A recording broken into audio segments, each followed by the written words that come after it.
get, gas or lights and power, they're going to ask you for your social security number. And if that social security come up and your credit score is like a 500, they're going to ask for a nice down payment. Or if you walk in there to get that first car and your credit score is in the 500 range, they're going to let you emotionally get attached to that car because they know we react off emotions.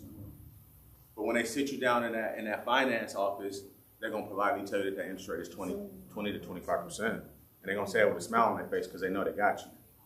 They know they emotionally can get you to pay for something that you know you can't afford. So what we're doing today is we're going to pull all that together. We're going to start to think. We're going to say, how are we going to become financially, wealthier or healthier with real estate? Is it going to be easy? No, it's not. I'm the dream killer because I want to tell you the real, because I don't want you walking into something and thinking, oh, this is a piece of cake. It's an obligation for 30 years usually that you have. But it's probably one of the best 30-year obligations that you could ever commit yourself to. Because over time, that property is going to start to build equity, which is another vessel or another vehicle towards retirement. It's also going to help you be able to leave your kids something and to start to teach them the habits and get them out of that cycle of being renters. And as they know those habits and as we have these conversations, then it becomes something natural that we're having in these conversations we're having in our black and brown households. It's not something that is like that elephant in the room where, when you were growing up, your parents never really wanted to tell you they were broke. What parents want to tell their kids they're broke? Like I told you when we first started this, my mom was very unique in the way she disguised things. She taught me as a young man to put on candles. That means you're being romantic. But in all reality is my mom did not have the money to pay the light bill. And so when we say that, we just want to bring everything together now. I want to get some feedback from you guys. What were some of the things that were helpful throughout our journey so far? And then just tell me off the top of your head, what were some of the things that stood out about your journey, about us learning about budgeting and savings? Some of us learned about credit. Was there some things that stood out? And please don't be shy, because I know you guys aren't shy. Oh, man. Well, I could just say I didn't know that we had 3 different, credit scores. Okay. So did 3 different bureaus? Yeah. Okay. Also to know that you can also put your child's name in your credit. Okay, so as an authorized user. Yeah. Yeah. And help him build up his credit so when he get older, he be set. Yep. Anyone else? So now that we bring everything together, when you think about real estate and you think about what are your biggest fears? When you think about real estate, is the price of the properties your biggest fear? Say that again? The 30-year commitment. Now, what if I told you that, but this is not something Chase is telling me, what if I was able to tell you that here in California, you buy something for $600 and give yourself like 5 to 10 years, you probably have it at $800 or $850 bare minimum. Would you like to take that investment? Would you like to take up on that? But I have to tell you, you can't look at it for the first 15 years. Because one thing you guys got to understand is an investment goes like this. It's a roller coaster. Yeah. Historically, with real estate, it has its peaks and valleys every 12 to 15 years. 2008 was our last peak in our valley. We're in 2023 now. That's year 15, right? Right. If you guys have heard the news, they've been talking about interest rates dipping the last couple weeks. They've been talking about us being, in a recession. All these different things affects these marks. So what it's telling you is you're going to make an investment now and you're going to pay a little bit to get that investment. But if you put enough time in, it's going to be probably it's going to be probably better than a 401k.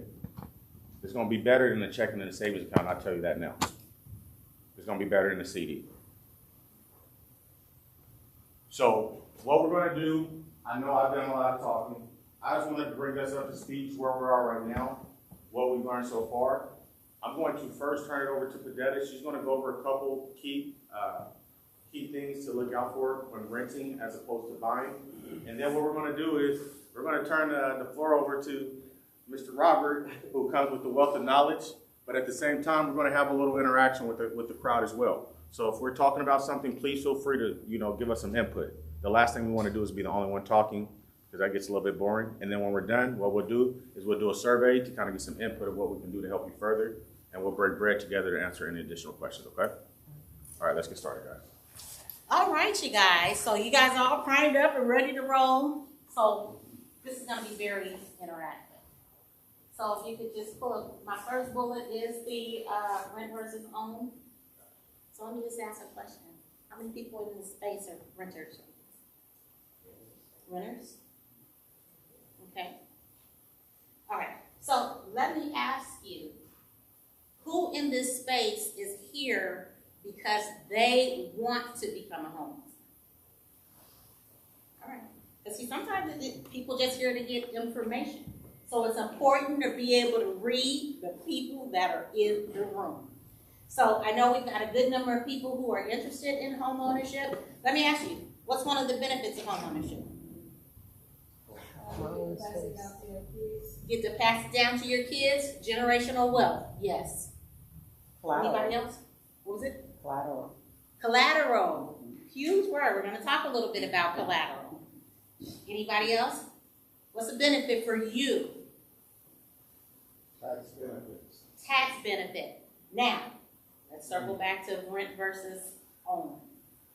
So, how many people in this space who are renters have had at least one rent increase during the time that they've been renting? At least one rent increase. Only one person who's experienced a rent increase? Okay. Yes, you are blessed. So, one of the differences between renting and buying is there is a variable. So, pretty much once this rent moratorium is up, just like the price of some eggs right now has gone up, your rent is probably going to be subject to an increase. Yes. Owning protects you from that increase, right? So let me ask you, those who said that they were renting, how much interest are you paying on that rent? Better yet, what's the interest rate on your rents? I never thought about it. What's the interest rate? I'm going to tell you because there's an interest rate attached to it. It's 100%. It's 100% interest rate because you're not getting anything for it. You're just paying out money. You know, you're renting and you can't even have the chickens in your backyard because the price of eggs are crazy. So those are the things that you have to think about. You know, there's pride in ownership. You get to know who your neighbors are. Some of us have been renting in the same place for 10, 20 years and don't know who their neighbors are. That's sad. We got to do better, with that. So those are the type of things that the purpose today is to help you to understand what this process is going to look like. You're going to have to be open a little bit. It's not that people are probing, but there's information that has to be gathered so that we can come up with the best options for you to offer you, and you ultimately decide what's going to be best for you and your family. So, let's talk about buying power. And I'm going to go over a little bit of history before we dive into a little bit more of this. So, who's heard of the Fair Housing Act of 1968? We've all pretty much heard about it. Do we understand what it is, what it did, what it's supposed to do? It's supposed to provide us with protection for those who want to purchase, for rental housing, those who want to finance. Those are some of the things that the act is supposed to help us. It's supposed to keep renters from redlining. Keep them from redlining. So, what do you think about black home ownership? What do you think the rate is right now of black home ownership? 0 to 100%. Blacks in relation to Hispanics and whites. Where do you think our number is as far as home ownership? No, speak up, speak up. I think it's low. You think it's low? What do you think is low? 13%. 13%? Okay. Oh, I'll say 10. 10%? Okay, you guys are really, really hard on us. We're not that bad. Look. We are bad. We are bad. But I'm going to give you some statistics. So, within the past 10 years, we were at 48%. I said were. So did we go higher or did we go lower? Lower. What did Michelle Obama say? We go high when they go low. That's right. But we didn't. We went low. Our numbers dropped to 41%. The home ownership rate is at 41%. Now, what do you think about the buying power? Do you think that you as a consumer, you consume a lot? Yes. Yes. A lot of consumables. So historically, blacks contribute $1.8 trillion Wow. annually as consumers. And what do we spend that money on? What do we spend it on? Materialistic stuff. What is it? Materialistic. Shoes, yes. Okay, so we spend, believe it or not, we spend, the majority of it goes to food. Food. Wow. We spend it on transportation. We like nice cars. The jury. Yes, that too. But we like to do that. There were three key. There's really three top key. So there's transportation, there's food, and we are the largest consumer of designer goods. What are designer goods? You guys know all. Gucci, Louis, Gucci, Dior, Prada, Balenciaga. All of it is going down right here in our neighborhoods, right? Yeah. Okay. So what about contributing that money towards home ownership? Right. Towards teaching our kids the value of a little something different. And so I'm just here to put a spin on it for you to really, really think about. You're in a position, you hold tremendous power. $1.8 trillion. Right. The debt ceiling is about $2 trillion or above. So how is it that the debt ceiling, meaning all of our debts together, our economy or whatever, that's what they're fighting over in Congress right now. Are they going to raise the debt ceiling? In the meantime, we have $1.8 trillion in spending annually. So there's money in our communities then, right? And even when we buy these expensive designer items, what if a person says, okay, well, this designer, I'm not going to even say what it is. You tell me, what's a designer item you want to purchase? Oh, now nobody wants Yeah, to. now I just want some jewelry. Okay, let's just say a handbag, a Gucci handbag. Let's just say it's $7,000. But the vendor says, well, you say, I don't have $7,000 right now. It's like, that's okay, because that's a big deal. It's okay. We can put you on a payment plan. Yeah. Are we interested? We got to look at home ownership is the same way. It's probably the largest purchase of your life. But if we can show you how you can come up with a comfortable mortgage payment, is that something that you'd be interested in? That's all it is. That's what it's all about. So it's leveraging your buying power. It's leveraging your consumption, because we all have heavy consumption. So let's talk a little bit then. There was another statistic, and forgive me because the devil is a lie today. Okay, so let me tell you what happened to me. First of all, my husband had surgery. I had to been at the hospital all day. I had to go pick up the kids. Had a flat tire. My Lord. Went home. This is in my husband's car. Well, it wasn't a flat tire. It just says that the tire pressure is low. Tuesday, I ran into a pothole, blew out the tire. After driving to 4 different places that don't have my tire, this guy sold me, he's like, I've got a tire for you for $40. Gives me a tire. I haven't driven my car since Tuesday. Went to drive it out because I'm coming over here to you guys. It's flat. Oh, my Lord.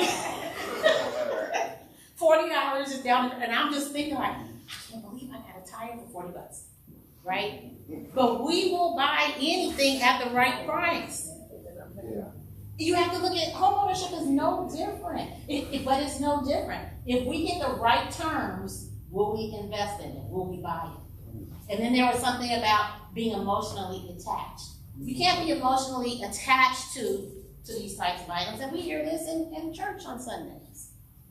You gotta decide, who you serve. So let's talk about what it takes for you to get into a home. So, and what we're gonna look at. Who in this space has ever sat across the table on a mortgage application? Who's completed that? All right. Tell me what you felt, if you don't mind. What did you think about that process?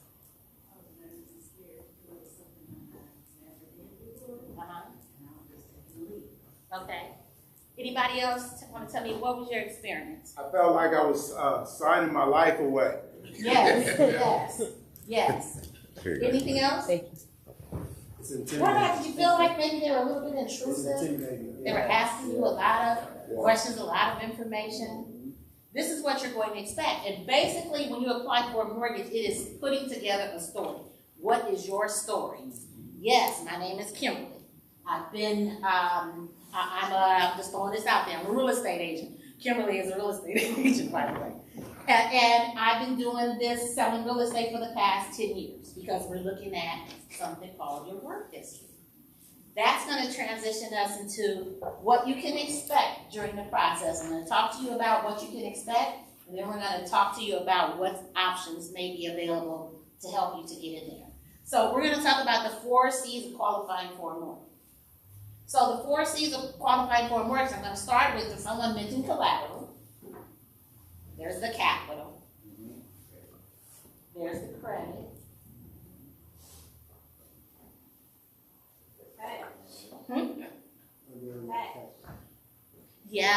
Capacity. So that's, yes, cash, there's capacity. So we're going to talk about what those are.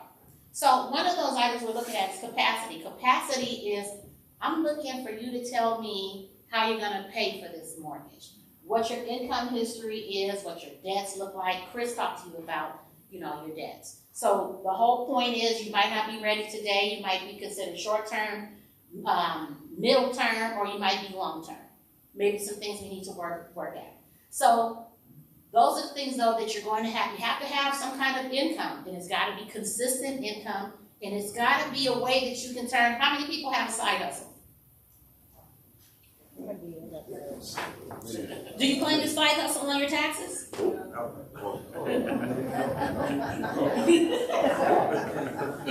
Are you making pretty decent income on your side hustle? See, those are things you have to ask yourself, because if you've got a side hustle, let's just say that you're selling goods on eBay.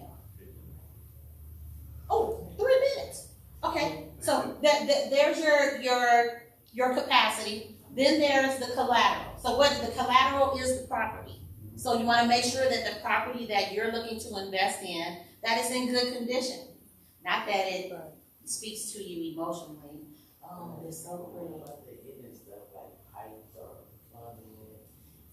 And that's what the lender is going to say. What about the plumbing and all of that? We're going to do an appraisal. We're going to do an inspection and make sure that that property is feasible. So can you elaborate a little bit more about what the appraiser does as opposed to the inspector? Because some of them have never been a part of that process. Okay, sure. So when you have an inspection done, you're really looking at the surface. You're looking at, some of those outlets and things like that. And, they may look and see that, they'll flip on a couple switches, make sure there's no water leaks. An appraiser's going to go and look at they're going to assess the neighborhood. So they're going to pull first, look and see what values are in the neighborhood that are comparable to this piece of property. Do they all have 3 bedrooms, 2 baths? And then they're going to look at the condition of that. They're going to look at the age of the property. They're going to look, they will look, well, they don't go underneath the home, but they do an in-depth inspection. They'll look and see if there's cracks in the foundation. And so then they're going to attach a value to that item. Let's just say that maybe the house you're looking at has 4 bedrooms, but all of the counts in the neighborhood only have 3. They're going to make a plus 10,000, what have you. You know, with that.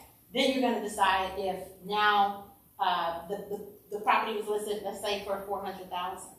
But the appraiser comes back and says, no, we've taken off for this, there's some cracks in the foundation that need to be addressed. You know, maybe it's sloping a little bit or something like that. So maybe that appraiser comes in at 380. And that happens all day, every day. So are you gonna purchase that property at 380? The lender is only going to give you credit for what the value of the property is worth. So if they appraise it at 380 and they have it listed at 400, and you say, no, but I really want it, buy it. But you better come up with that extra $20,000 yourself, because you're not gonna do anything with it. So, you know, we'll talk about that. So then there's, you've already heard about the credit piece. We're also looking at mattress money. That's your capital. You know, do you have money in the bank? Do you have anything saved towards your down payment? Are there different programs, which Rob is gonna cover a little bit? Because I'm intrigued when you talk about mattress money. Okay. Now, we want to talk to each other because remember, we're family in here. And so for some of those of you who are old school, and it's like, I don't trust the bank, which historically happens in our community. You put money under your mattress. Some of you bury it. Do Lord knows what. But now banks are even thinking, because we have to think outside the box. That's what part of the racial equity commitment is us being able to kind of broaden our guidelines to be able to help people of color. So historically, when she say mattress money, can you tell them a little bit more about mattress money? So you can have. I'll ask after she answers. No, you go ahead. You go first. No. My answer's gonna be the same. I think you're about to explain what I'm about to say. Okay, so mattress money, let's just say you've been saving for the past 3 years and you've saved up $3,000. And then you decide, oh, well, you're gonna purchase a property and you wanna use this $3,000. In order for us to look and give you credit for that $3,000, we have to be able to determine where that money came from. There's all of this anti-money laundering laws that, you know, that are in place right now. So you have to put that money in the bank. It has to sit there for 2 months. 2 months. So all of you with the side hustles. 60 days. Season.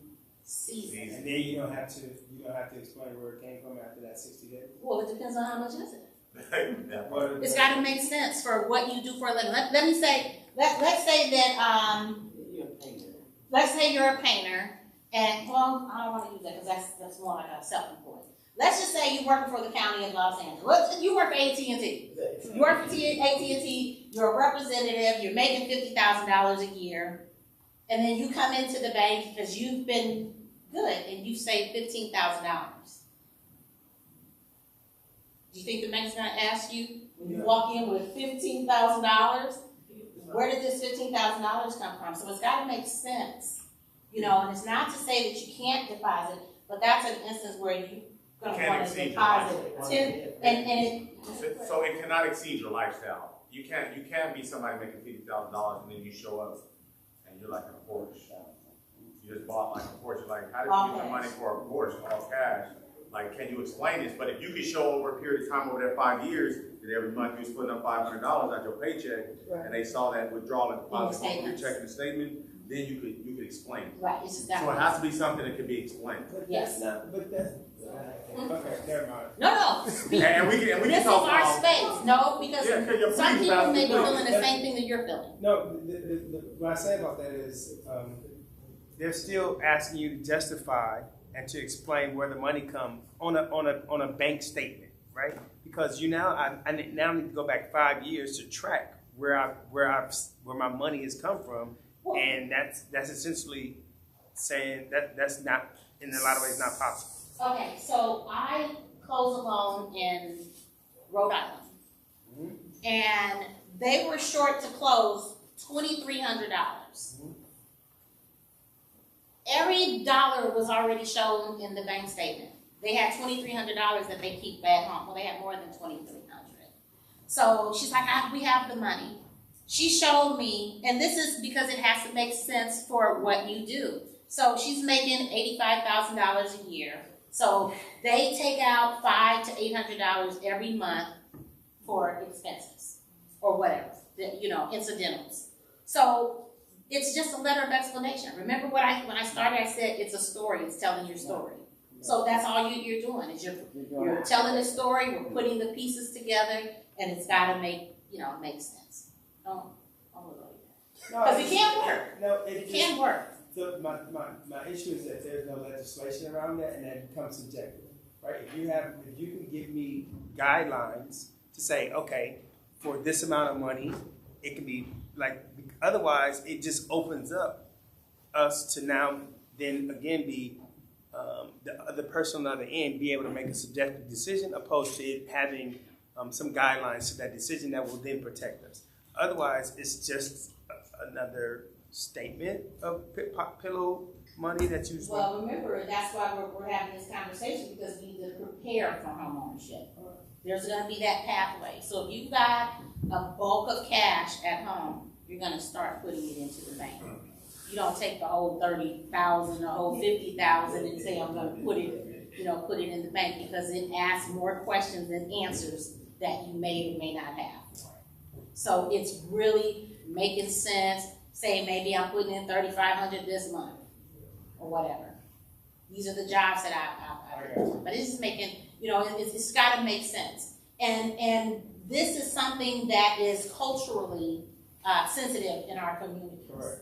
So there are ways to address it. So we can have one-off conversations about it. Do not let that be a deterrent. Do not let there be all of these distractions. Do not associate with people that you've told that you want to become a homeowner. It's like, what you want to be a homeowner for? You got to put that person on ice until you do what you need to do. Right. Okay? So, I am beyond my time, so Rob is going to delve into more of, what options are available, what that path to homeownership looks like. So let's give Rob a warm welcome again. Thank you for that. Well done, well done. And if you've noticed, yes, please. Thank you so much for that. If you look on the screen, any of the screens, one of the greatest things about this week was somebody who stood for others. And I love this first saying is, what do you do for others? Right? And when we do things for others and we have no expectation of getting anything back, but we love to do what we do. And I brought two guests with me. First gentleman, Mr. Paul Johnson, Navy veteran, hydraulics engineer. He went through the fire academy and was so talented, went to school for 2 years, and then they put him on a submarine. And he served our country. Mr. Paul Johnson. All right, thank you. Thank you. Good afternoon. Good evening. Good evening. I was told I have 5 minutes. I'm going to be brief. I brought the attitude. Everybody ready? I'm from Watts. Anybody ever heard of Watts? Yeah. Anybody ever heard of Jordan Project? Yeah. When my dad picked me up one morning and got me, I guess 5 o'clock one morning and said, you're going to breakfast. I was hooked on drugs. I was going nowhere. I was going down. He took me to breakfast. While I was with him, I was sitting on the mortuary steps. I heard a voice say, you need to go in the military. I looked that way. I said, okay. I went into the military, changed my life. The reason I'm up here, like I said, I bring the attitude. One of the things that I heard that I say, and he talked about, was trust. When you sign that paper, you feel like you're signing your life away. Lack of trust. Who do we trust? God. Hello. It's the whole attitude is warfare. We are taught to be in the conditions we're in. Are we, what did it say, change? Oh, no, that was the one I had yesterday, change. Change doesn't just roll in. You have to make change. If you want change, you got to get a different attitude. We have what we have because of the attitude we have. We need to have more. We need to have different. We need to get a better attitude. I want to read what the scripture says. And there's 4 words I want to use. Humble, pray, seek, turn. Does anybody have any idea what I'm talking about? Humble, pray, seek, turn. If my people will call my name, will turn from their wicked ways, humble themselves and pray and seek my face, I will do what? Can somebody tell me what he'll do?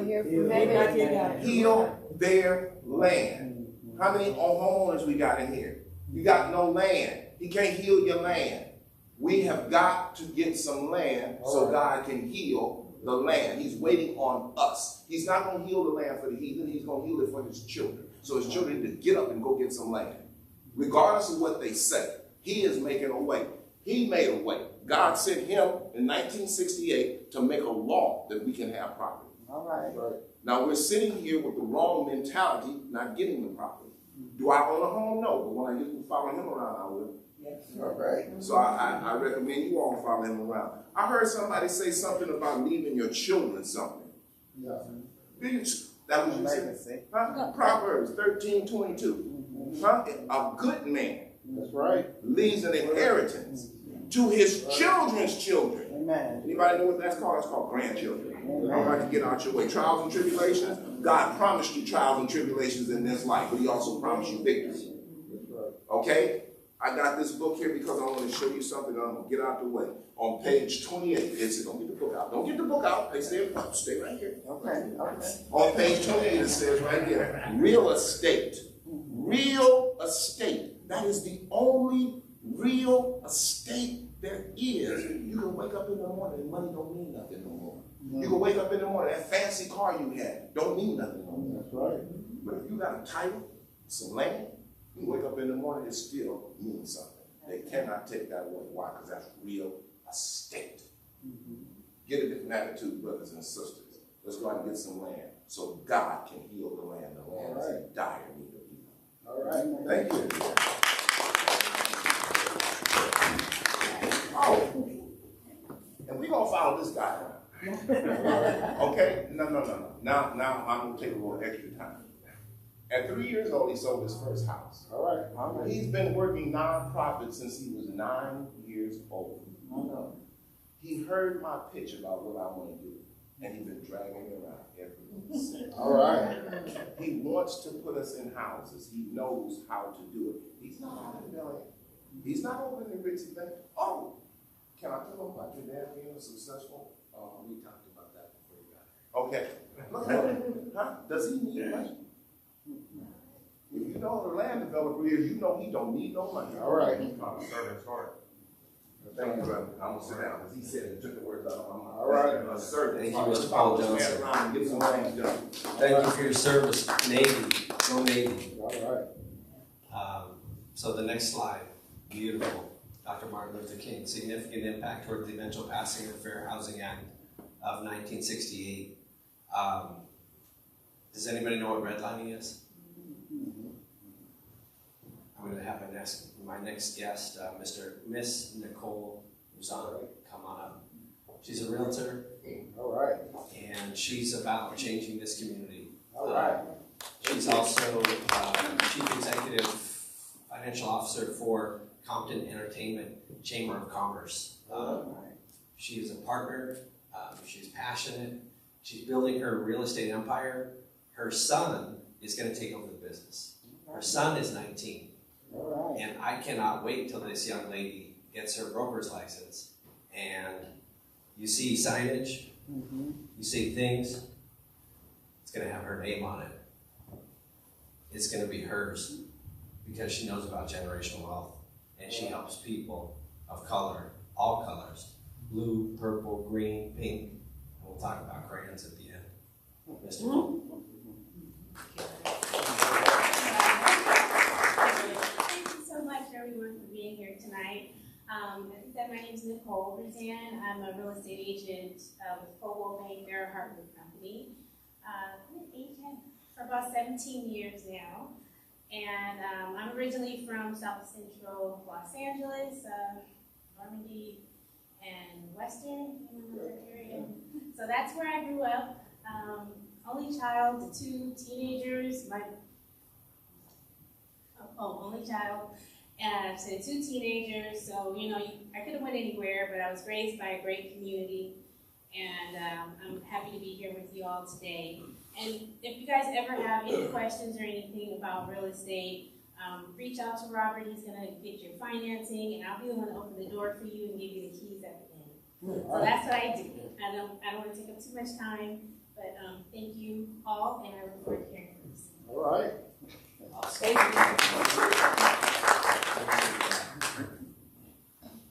All right, so as we heard the first two speakers, what was constant? Help and change and wake up, Yes. right, in real estate. And the opportunities are in front of us. I get asked like 1, 2, 3 questions every single day. When's the right time to buy? You know what the answer is? When's the right time to rent? Right? And we are going to create programs. We have programs. I uncover programs for Chase. I am the down payment assistant expert. I'm driving financial wealth into the communities to create affordable home ownership. And last week we talked about what? Bringing $100,000 down payment assistance into cities. Cities like Compton, cities like Inglewood. When I was hired, and as my teammate is my witness, Vedetta, down payment assistance programs didn't exist in Chase. And I said, no, they will. And they will. And even people that are supposed to be acquiring these down payment assistance programs, they didn't go after them. I go after them with fear, conviction, intensity, and I do not take no for an answer. And we have programs in your folders. All those cities listed, there's $85,000 down payment assistance in each one of those cities. And we're working on more. I worked for 14 months with the city of Huntington Park to get it $100,000 approved. You know how many people told me to stop? I just got it approved last week. This is 14 months. Pandemic. Because we have to talk about the good things, the opportunities that are out there. This next slide, last night we had an incredible presentation from Dewan. And equality and inclusion.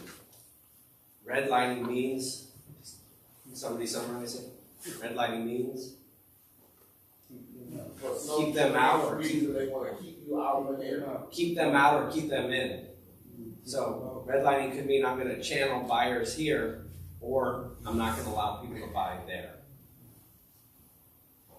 Dr. King was a pioneer in not allowing that to be. Unfortunately, it still happens. But I drive through this neighborhood almost every day, or Compton, or Watts, or any side street.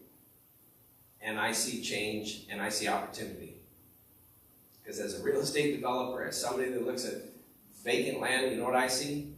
Affordable housing.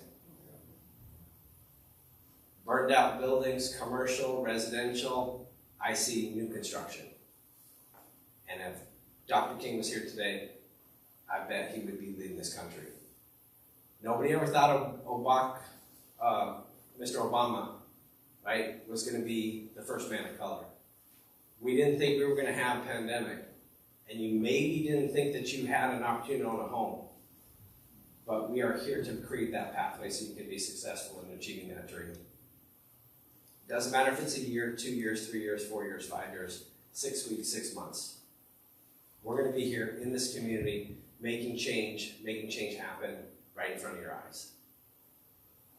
Residential, commercial, working with the City Council, working with the Compton Entertainment Chamber of Commerce, working with the City of Watts, and looking for those opportunities because that man gave his life for that. Now, there's a lot of stuff in here that was covered by my teammates, so I don't want to bore you with details. I just want to paint the picture of opportunity. So we talked about buying versus renting. What do you need to know before you want to buy a home? How much can I afford? Because you're a realtor?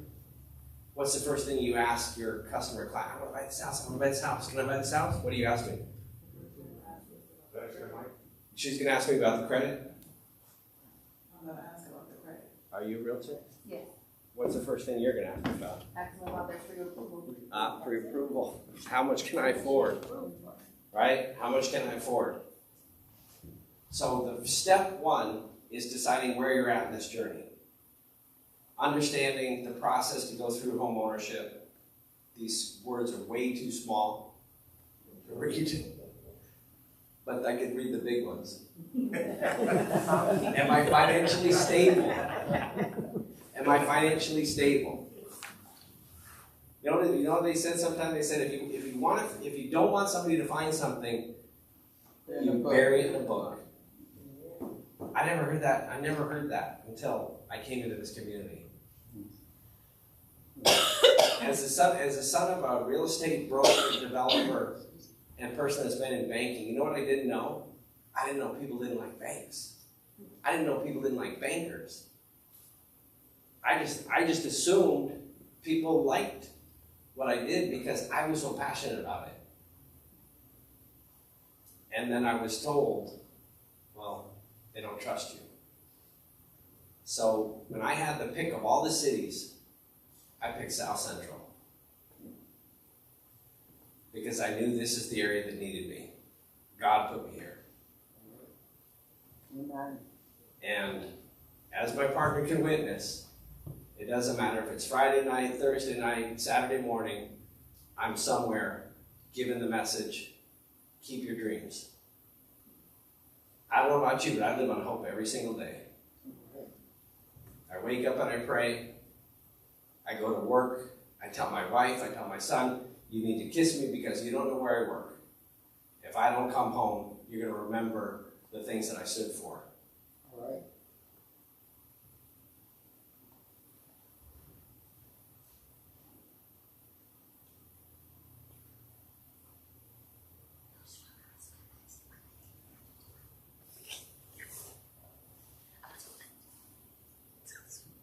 You got it. All right. So my son, he came home the other day and he started talking about Dr. King and what he learned, and he's 4. So I'm going to read this to you. The crayon box. While walking through the toy store the day before today, I overheard a crayon box with many things to say. I don't like red or yellow or green, gold, nor do I. And no one here likes orange, but I just don't know why. In a box of crayons that doesn't know anything boring, Blue said to the others, "What is so wrong?" Well, I bought a box of crayons and took them home with me, and I laid out all the colors so the crayons could all see. They watched me as I colored the red and blue and green, and black and white and orange, and every color in between. They watched as green became the grass and blue became the sky. They watched the yellow straight light up in the sky. Colors are changing every way they touched each other, connecting now. They watched me as I located the colors, and they watched me through and through. And when I proudly saw and began to slowly walk away, as one of the crayon box became something to say, I do like red, yellow, and green, so do I. And blue and yellow seem so terrific when they're so high up in the sky. But when I get together, wouldn't the picture be more complete? And on the opposite side is a picture of my son, and he colored a crayon. And it says, wouldn't it be terrible, wouldn't it be sad, if just one single color was the color we just had? If everything was purple or red or blue or green, if yellow or pink or orange was all that could be seen, can you just imagine how dull the world would be if just one single color was all we got to see? Martin Luther King Jr. fought for love instead of hate. Today we come together with all the colors to celebrate. So, Dr. King taught change, and I'm so proud that my son is learning that at 4 years old in a different community. And I just want to thank Paul for coming out, Nicole, kicking over to Padetta, and I'm going to turn it back to the boss, Chris. I love this community. I want to be your partner. I want to help you grow. We're going to create change. We're going to do it together. Thank you. All right. So I want to make sure that that we stress a couple things. Almost like we want to see Rob's handsome So he son. was able to color the crayon. It's outlined in black. His favorite color is green, and he put all the colors in between. And we know who the artist in the family is. So, in wrapping up, we want to do a couple things. We have a couple house cleaning things that is a necessity. So, we purposely did this, and I know this young lady is going to kill me for doing this, but I have to acknowledge the one and only Ms. Brittany Harris. Brittany was the architect behind all of this, the Faith and Finance workshop. And when she constructed, I was like, Brittany, why did you do 2 sessions for home ownership? And it's because you can't fit everything in an hour. What we did today is, I'm very intentional with the way I work. I wanted to give you guys like insight to my world. Obviously, Padetta is somebody who looks like me, talks like me, understands where I come from culturally every day, but I also grew up in Portland, Oregon, where I also saw that there was good people in all shades. And when I ran into Robert literally the other day, and I don't mean to embarrass him, we were in a meeting, and I was like, Robert, I like that jacket. Robert literally took his jacket off and gave it to me, and without letting me give it back to him. So that told me about his heart, beyond what I knew already. So what we want to do now is, we want to build on this. We want to now start to look at some of those programs that are available in the cities, because half of you guys, probably 75% of you, probably didn't understand that there was different cities with different assistance in those cities as far as down payments were concerned. Now we're future entries. Next time when we come back, a month from now, we're going to continue with this plan of action for you. Bring somebody with you. If you really want to keep our neighborhoods looking like each other, bring your person who's renting next door and teach them how to buy, and then that's how you keep the neighborhood looking like you. Don't make this something that you keep to yourself. We need to spread this wealth. Next time we're going to dig in a little bit deeper, and we're going to start to talk about the different programs that Chase has. We're going to talk about, ways for you guys to access these grants, cities where they're located, things like that. Working with agents that are Chase agents. So we're going to give you that whole round, but we're going to talk about the whole spectrum of first-time home buying. Now, for us to help you today, because some of you guys have questions already. This QR code that's on the screen, I need you to take out those nice, shiny phones that you pay a lot of money for that service plan. And I know everybody in here has one, and if you say you don't know how to use it, for those who be playing like Bubble Crush and all these other things. Yeah, you know what I mean, Candy Crush. Y'all going to my mom, I'll be like, Mom, you know use that camera if you're playing Candy Crush and Bubble Gum. All right, so take out your cameras, do me a favor. This is a way for you to tell me what you appreciated about the presentation, what we could do better. And then if you need help or one-on-one, that you want somebody to contact you in regards to, what I can do is I can have somebody actually reach out to you one-on-one.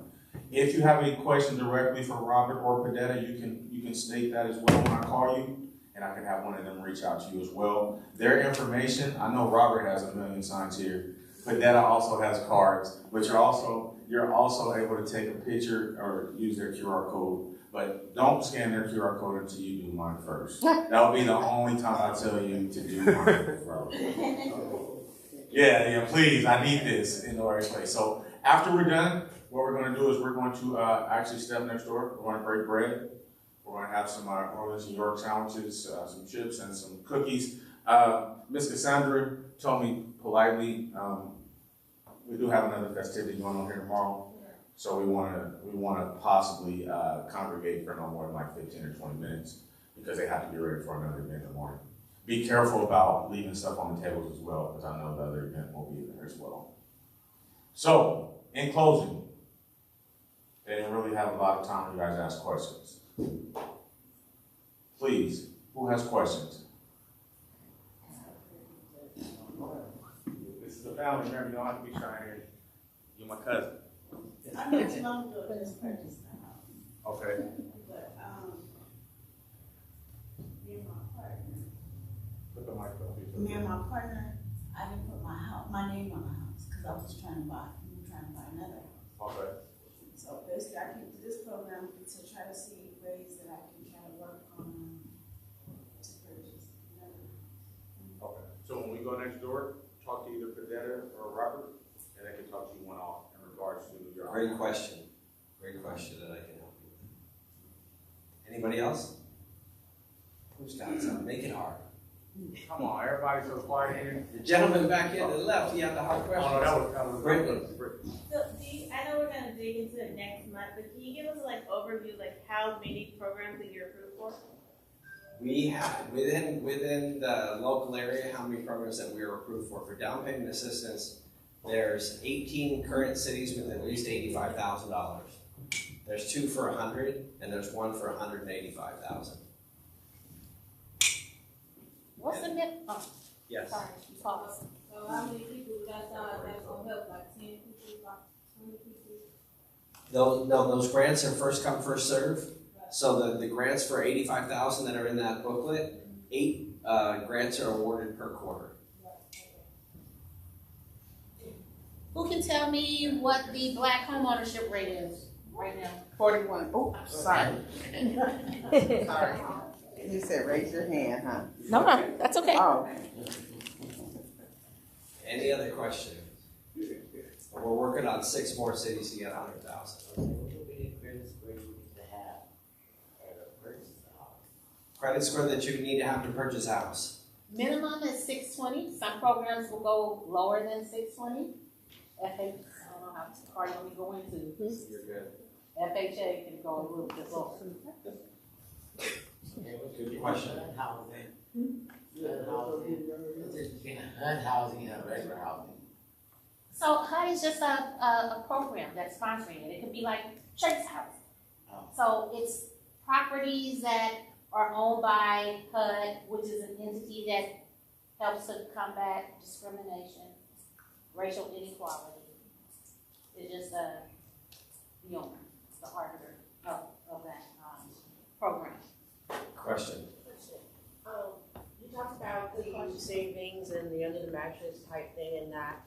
What do you say about safe deposit boxes? Is that something to do, not to do? And other creditors or people that may be trying to find out your financial status, do they have access to that? So first and foremost, I want to say the disclaimer, I do not talk about product here. Safe deposit boxes is just another method of where you want to store money. If you desire to still, those are still available. It's just your preference of how you want to save. If you're trying to document it, a savings deposit box is not a way to document your money. Wow. Because you have to have a paper trail. You just saying that you place something in a box for a period of time does not specify what's in that box for that period of time. So you would need to put that in some type of entity that has a paper trail to it, like a savings account, checking account, and so forth. But just to re-emphasize, I'm not speaking about. Keep your hustle down here. Question. Go ahead. Can you gain a bank's trust back? Can you gain a bank's trust back? Yes, that's why Chase has low cost or second chance checking accounts. So they understand that historically in our neighborhoods, people have made bad decisions. And so they understand that when a bank is putting this much money in a cause, they understand where the future lies. So they want us to not only gain their trust back, but at the same time, we want to gain your trust back. There's a lot of things that we can do better on our behalf. So we're meeting you in the middle of the road. We're meeting you where you're at. So yes, we have accounts that facilitate everyone. Safe deposit boxes, right? Hold on, I think this young lady has.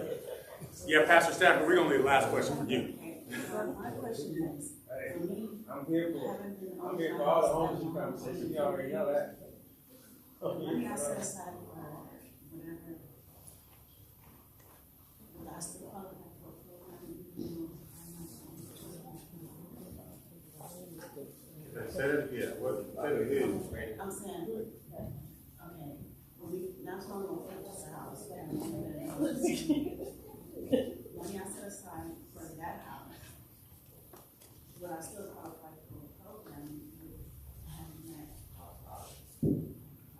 The definition of a first-time home buyer is somebody that has not been on title or owned another home for the past 3 years. 3 years. So 3 years. I could have been 2016, sold a house, 2015, 2014, 2017, but it's literally 36 months to the day. Got it. All right, and they are going to verify that through taxes And if you're on title for somebody else, that would disqualify you from a down payment assistance program for a first-time home buyer. So she owns a home, she saved money, she thinks, can I get this, can I use this for an additional program? The answer would be no. Yes, sir. Are you a first-time home buyer one time, or can you be a first-time home buyer once, and then many years later be a first-time home buyer and then? Yes, after 3 years. Every 36 months, that reverts to first-time home buyer. So what? Transfer to a trust, and you actually get out of the title. If you're gonna, there'll be a paper trail that will find you. Okay, I just, all right. Yeah, it would be the it would be the definition of property fraud. Yes, sir. So I got a question. You said that you can't really do nothing without a bank account, but I have a problem when I do get a bank account. Somebody always comes and takes my money out of it, so that's why I don't mess with banks at all. I think that would be hindering me to try to either, Solution? Yeah. Have a credit union. So they can't take nothing out of credit union. Well, credit union is it's a different form, different rules, different regulations. So I should check in and see. I would look at a credit union. If there's a difficulty with a bank, look at a credit union. You could also put money into a 401k. Right. You got Robinhood. You could also put money into an investment account. So that'll help with with the paper trail. Yes. Yeah, and then that's seasoned and then it's touched. And I just want to talk. I want to talk 1 second about fraud, and fraud is rampant, obviously, and identity theft. Freeze your credit, please. Call TransUnion, Experian, Equifax, and just say, I'd like to freeze my credit. You're not buying anything today, tomorrow, the next day. You're going to save for a house. Freeze your credit. Then when I'm going to go run my credit, Fidesz going to ask me, Do you have any, well, first of all, if you're a victim of fraud, or do you have any credit that's already broke? yeah, and she's going to ask me. And then I'm going to call the bureau, and it's free, and I'm going to say, thaw my credit.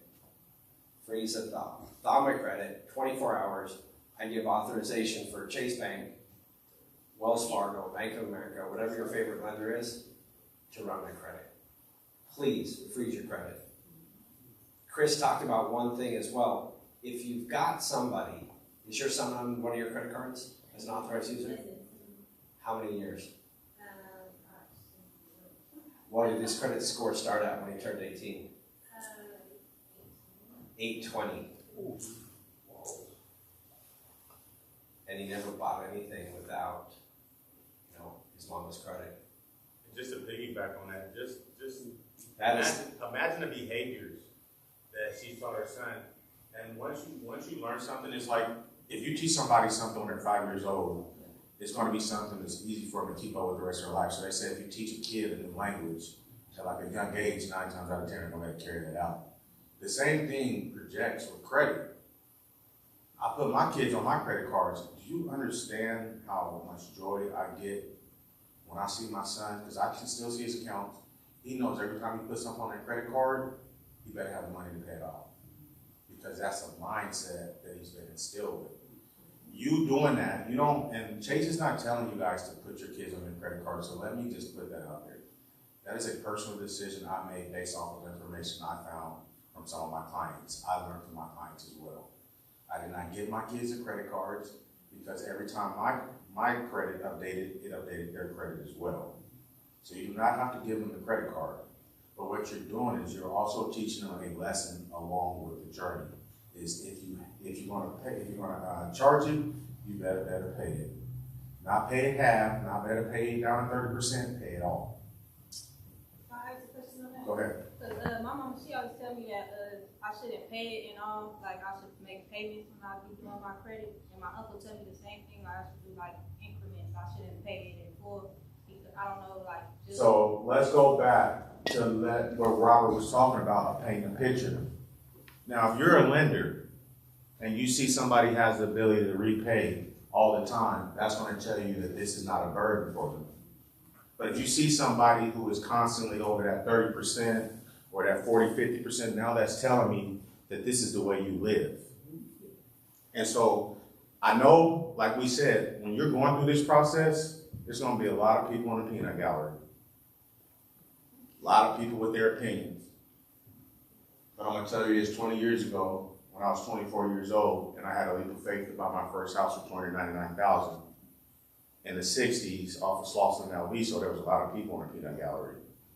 I fast forwarded 24 years later, something that was $299,000 is now $899,000. You think I care about the peanut gallery? So the moral of this is teach us the lessons. Let's start learning this early. And if we're learning it late, it's never too late to catch up. So let's start figuring out how we're going to improve our credit. Let's figure out how we're going to improve our kids' credit, because kids are the kids are the future. And if you teach them right now about being renters, about being owners when they graduate or 24, 25 years old, I always tell them this one phrase. I was like, y'all really want to kick it when you're 20, or do you really want to kick it when you're 30? Because the kicking it is way different. And I look at these two right here, because I aspire to be them. Every time I talk to these two, they are either in another state, another continent, putting their feet in some sand, buying some buildings. But that's what we aspire to be. And no, I don't want to be quiet about that, because this is the success I need people to see, so you know it can happen. I got a bell with Pastor Stafford. He wore a sweatsuit so cold. And I was like, when I come and see you on this last presentation, I'm going to wear the coldest, and I got it too. I'll probably go But see, this is what we want to do, is we want to make this family. And that's why I want to add a little laughter to it. When we're done with this and we go next door, ask questions. That's what we're here for. And then when we come back next time, write down some questions. Have some things written down. Don't be nervous, because now you know. Hey, I'm gonna pick on you next time. I'm gonna put the mic in your face. So come with your questions. When we go next door, please let your hair down, ask some questions, and then we'll try to answer them as best as possible. And then when we follow up next month, we'll continue this journey, and then we'll dig a little bit deeper, okay? So I appreciate everybody being here. Please make sure that you scan these QR codes, because this helps me immensely, and this will keep bringing me on the back. Thank you.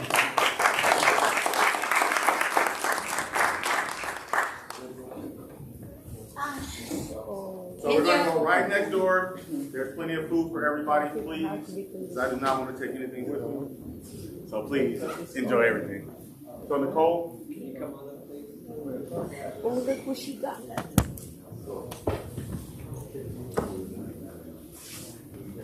Oh my God. First lady. First lady. First lady. Where'd you get this? Where'd you get this hair? No, just look. We got the thing. Oh, because we come to y'all next. You do the first. No, of course. Oh, no, I was going to try to do the code. Don't do the code? Thank you. I was going to try to do the code. No? Just add it on. I don't know if it gets it. Does it? Does it? Because I was going to try to lift it up there and see if they can see it. They are moving. I'm taking a picture of that. Oh, okay. Go ahead. No, that's all right. It's your God, you know. Blessings. Blessings. Amen. You know how to do stuff? You know how to do stuff? Oh, you know how to do your own stuff.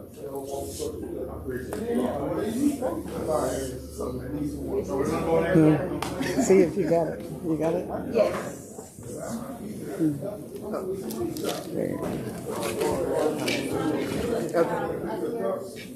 I have some Chase swag up here if you want some Chase bags.